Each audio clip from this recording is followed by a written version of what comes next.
Dari beberapa negara Eropa yang lain, sekutu Jerman yang paling utama adalah negara Italia.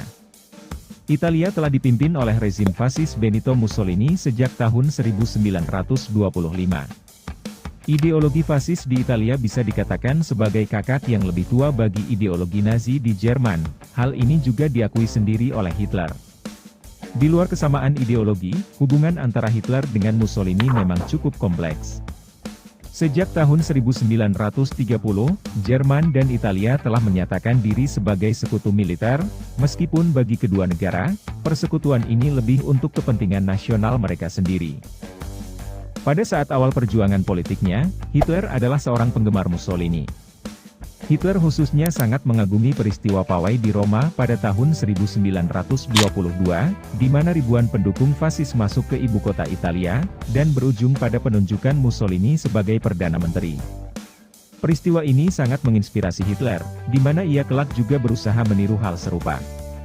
Mussolini juga banyak memberikan bantuan kepada perjuangan awal partai Nazi di Jerman. Dia juga membantu memberikan pelatihan bagi organisasi paramiliter simpatisan Nazi, bersama paramiliter fasis Italia.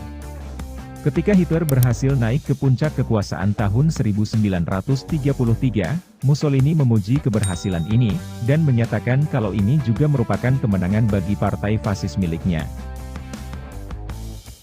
Tapi Mussolini juga memiliki beberapa pandangan negatif terhadap Hitler dan ideologi Nazi. Menurut Mussolini, buku dan pidato-pidato Hitler terkesan membosankan. Ia juga menganggap ide-ide Hitler terlalu kasar tapi amat sederhana. Bagi Mussolini, cara-cara yang dilakukan Hitler untuk meraih kekuasaan juga tidak semulia seperti apa yang telah ia lakukan. Dalam pertemuan keduanya, Hitler juga terlalu banyak berbicara, sedangkan Mussolini lebih banyak hanya menjadi pendengar yang terlihat bosan.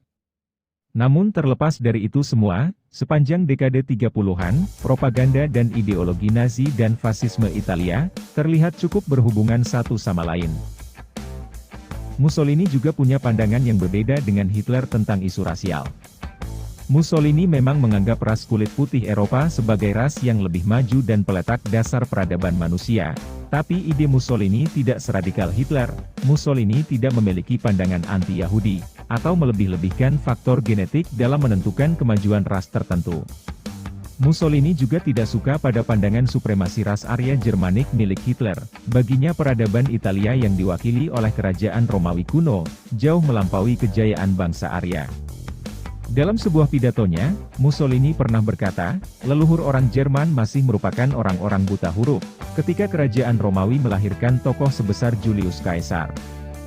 Di luar semua persamaan dan perbedaan ideologis, Jerman dan Italia melakukan banyak kerjasama dalam pertempuran. Ketika Italia melakukan serangan ke wilayah Ethiopia, pada tahun 1935, Italia mendapatkan kecaman dari Liga Bangsa-Bangsa, tapi Jerman mendukung tindakan Mussolini. Italia dan Jerman juga mendukung pihak yang sama, ketika terjadinya Perang Sipil Spanyol tahun 1936. Pada tahun 1937, Mussolini sempat berkunjung ke Jerman dan melihat parade militer milik Jerman.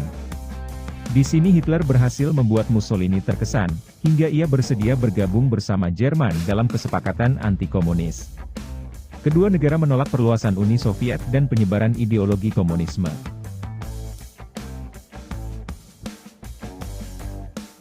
Pada tahun 1938, Italia juga mengikuti kebijakan anti-Semitik Jerman, di mana Mussolini mencabut kewarganegaraan orang Yahudi Italia dan menyingkirkan mereka dari birokrasi dan pemerintahan. Hubungan kedua negara mencapai puncaknya pada tahun 1939. Italia dan Jerman sepakat akan memberikan bantuan ekonomi dan militer jika salah satu negara menghadapi perang. Kedua negara juga sudah merancang skenario perang besar yang akan melanda Eropa dalam waktu dekat, tapi kedua negara menghindari peperangan sebelum tahun 1943. Namun Jerman pada akhirnya mengabaikan komitmen ini. Mereka langsung melakukan invasi ke Polandia yang menyebabkan deklarasi perang dari Prancis dan Inggris kepada mereka. Sedangkan Italia tidak masuk secara langsung ke dalam perang hingga tahun 1940. Mereka menilai pertumbuhan industri mereka masih lambat dibandingkan dengan Jerman. Mussolini baru tergiur untuk terjun ke dalam peperangan, ketika melihat keberhasilan Jerman menaklukkan Prancis dan negara Eropa Barat yang lain. Mussolini yang memiliki cita-cita mengulangi kejayaan Romawi, berusaha untuk menguasai jajahan-jajahan Prancis dan Inggris yang ada di benua Afrika. Sayangnya Italia ternyata jauh lebih lemah daripada Jerman. Pada tahun 1941, seluruh pasukan Italia di Afrika telah dikalahkan. Italia sempat mendapatkan bantuan dari Jerman, tapi pada akhirnya misi Italia di benua Afrika tetap saja gagal. Italia bahkan diinvasi oleh pasukan sekutu pada bulan Juli tahun 1943. Mussolini lalu dikeluarkan dari pemerintahan, dan Italia menyatakan menyerah kepada sekutu. Hitler dan Mussolini sama-sama memiliki akhir kehidupan yang tragis. Mussolini bahkan lebih buruk, 2 hari sebelum Hitler memutuskan bunuh diri, Mussolini dieksekusi mati, mayatnya bahkan digantung, diludahi, dan dilempari batu oleh banyak orang. Jika kalian menyukai video-video tentang sejarah, pastikan sudah melakukan subscribe, dan menonton video-video kami yang lain.